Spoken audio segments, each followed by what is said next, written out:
Hamas released 3 more Israeli captives in the Gaza Strip in the 6th such exchange following days of tense negotiations that threatened to undo the precarious ceasefire.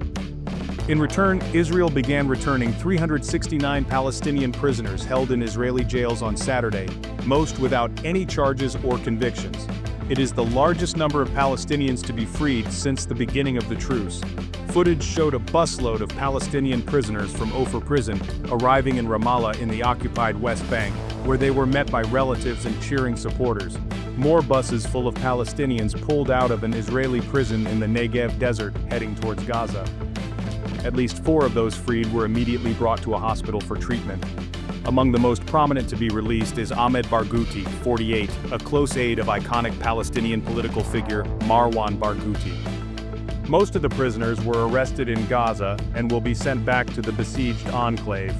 About 10 will be released in the occupied West Bank, 1 in occupied East Jerusalem, with the others being sent to Egypt and later to other countries that will accept them. A number of elderly prisoners were among those released, including a 70-year-old man. A few looked gaunt and others stern as they stepped off of buses, while some smiled and flashed the victory sign.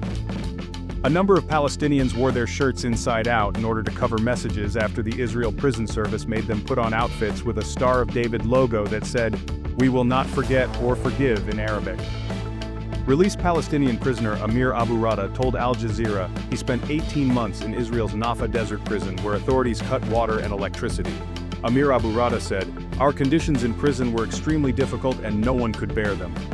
For a year and a half we have not had any means of communication, and we were isolated from the world."